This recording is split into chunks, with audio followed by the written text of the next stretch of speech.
breakups? Nandun ba kayo sa fuck buddies lang kayo?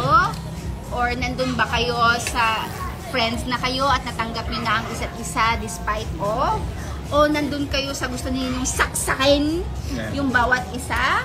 So kung nasaan man kayo ngayon, sa parte ng buhay ninyo, manood kayo ng 5 breakups in a romance kasi makikita ninyo yung sarili ninyo at kung nasaan man kayo ngayon, ito yung masasabi ko kung nasaan man kayo sa buhay ninyo ngayon, ilipas din yan. Yes. Mamamatay din tayong lahat. Tama. Ang importante, nandito ka sa ngayon, kaya mong akuin, kaya mong i-take yung hurt. Kung you're hurting, if you're happy, you're taking all that happiness. If you're hurting, you're taking in all that hurt. And you're taking in all that pain. Ang importante, you're living. Okay? Yes. You're living. So, yun yung 5 breakups in a romance. Nasaan ka man sa 5 breakups na yan, o kung nasa romance ka man, ang importante, nabubuhay ka ngayon. Welcome back mga kaaldab. Ito na naman po ang inyong lingkod, si Mr. Destiny. At magbibigay po tayo ng pinakamainit na update po ngayon sa social media. Ito yung pananaw lagi natin mga kaaldab sa mga sinasabi ni Derek Irene na kung saan talagang very emotional yung pelikula. Hindi po ba? Although sabihin nyo, bakit yan ang update mo? Siyempre, sabi ko nga po sa inyo, katatapos lang natin kay Mengay. Dito naman po tayo sa naganap kay Alden Richards. Sino nga po bang nakapanood ng Family Feud? Grabe, no? Mga kaaldab, intense, biruin nyo. Saved by the Bell. Yung huling answer o yung huling sagot ni Alden Richards na angge, no?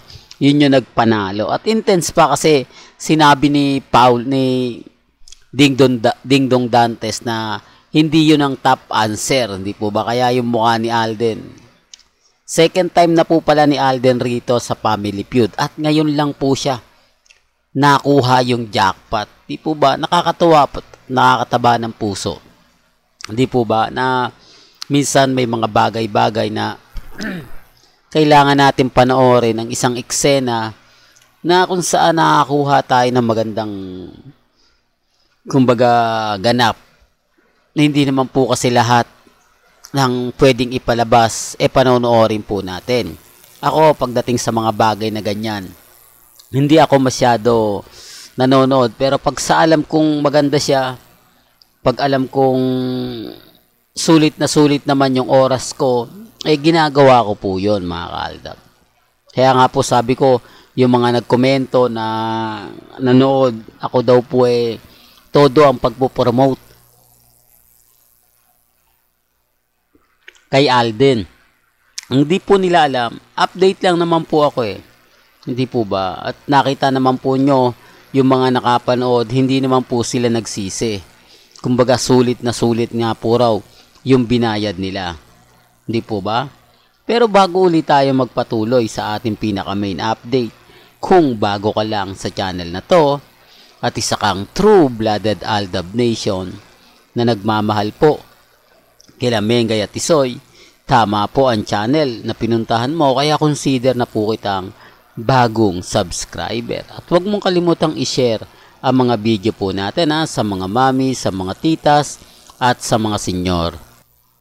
Ito po yung latest post ni Alden Richards sa kanyang Twitter at sa kanyang Instagram na nagpapasalamat nga po dahil na-reach niya o na-breach niya ang 10 million. Alam nyo, sa totoo lang po mga kaaldab, sa ngayon industriya na yung showbiz, bagsak. Real talk pa, bagsak mga kaaldab. Pero nagawa pong mag 10 million ng, kumbaga, masabi natin na hindi pa to natatapos kasi 7 days pa bago matapos ang pelikula. Hanggang ngayon nagka-count pa po yan. Tapos yung extents ng mga sinihan dumadagdag pa.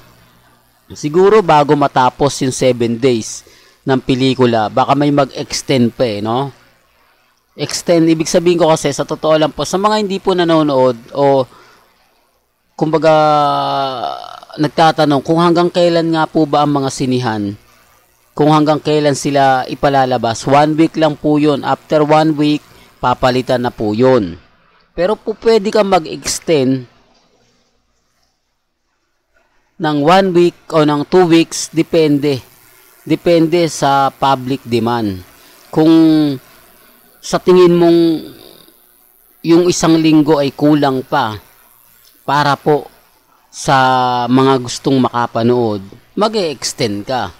Mag-e-extend ka ng 1 linggo pa. Ibig kong sabihin, kung yung sinihan na ginagamit mo 2, babawasan mo na siya ng 1. 1 pelikula na lang yung ilalagay mo ron. Di po ba? Tapos papasok na nga po yung mga ibang pelikula. Di po ba? Gaya nga yun, trending na naman po ang 5 breakups in a romance. Sabi ko nga po sa inyo, sinasabi ko lang po ito para po sa kaalaman ng lahat. Para lang po sa mga taong dumadaan at bumibisita sa channel natin. Kita nyo naman po at ramdam naman po ninyo kung gaano nga po ba talaga kaganda ng istorya. Di po ba? Well, tapos na. Nagkwento na. Napakalat na yan. Di po ba? Tapos, kumbaga, dito natin malalaman na talagang maraming sumuporta kay Alden Richards. Kasi 10 million eh. Although sabihin natin na maraming issue, maraming binato na hindi maganda, hindi kaaya-aya, pero sa bandang huli, wagi pa rin po. Hindi po ba? Hindi na po ito kumbaga hindi na po ito masasabi natin na kinakatakot nila Julia at ni Alden. Kumbaga, sapat na po yon 10 million. Hindi po ba para sa kanila? Na-breach na nila yung record. Kaya nga po daw, walang humpay na pasasalamat ang ibinabato ngayon nila Alden Richards at ni Julia Montes. Sabi ko nga po sa inyo, yung pagmamahal mo sa mga fans, yung effort na binibigay sa iyo ng mga fans, dapat talaga sinusuklian mo. Kaya nga po maraming natutuwa kay Alden, pero maraming naiinggit. Kasi naiinggit sila dahil sayang, dapat si Alden Richards na lang yung naging idol ko. Kahit papaano, binibigyan niya ng effort yung mga fans niya. Hindi po katulad ng ibang artista na ginagamit lang po ang fans sa mga promotion, sa mga endorsement, sa mga gigs, sa mga event. Pero pagdating po sa mga update, tamad. Di po ba? Real talk yan mga kaaldab, tamad. Yung tipong hindi talaga magbibigay ng update, hindi ka talaga, kumbaga, alam mo na, yung madalas talagang ayaw, yung tipong kahit na may pagkakataon siyang mag-post, kahit may pagkakataon siyang magbigay ng update, hindi niya ginagawa. Kaya nga po marami talagang inggit. Hindi po ba? At i-remind ko lang po sa mga nagko-komento sa kay main guy dun sa update natin. May kanya-kanya tayong pananaw. May kanya-kanya tayong paniniwala. Di po ba? Marami kasi nagsasabi sa akin, Mr. Destiny, hindi naman talaga umalis si Mengay. Kasi wala naman pagbate. Yung iba naman po reaksyon nila, bakit naman babatiin si Mengay? Hindi naman siya umalis o hindi naman siya tinanggal. Yung mga bagay-bagay na ganon, kumbaga kung maaalala nyo sa tape, may mga pagbate, may pag-welcome, kamusta na, wala ba kaming pasalubong, pero dito sa E80, sa bagay, TV5 na po ito eh. Malaki talaga pagkakaiba ng TV5 sa GMA. Pero, di po ba, yung pagbate, bigla nawawala na eh. Di po ba, parang kahapon lang nawala si Mengay. Di po ba na hindi hinahanap? Tapos nang bumalik si Mengay, yung aura ng E80 talagang maganda dahil performance na binigay agad ni Mengay na kumbaga energy na energy.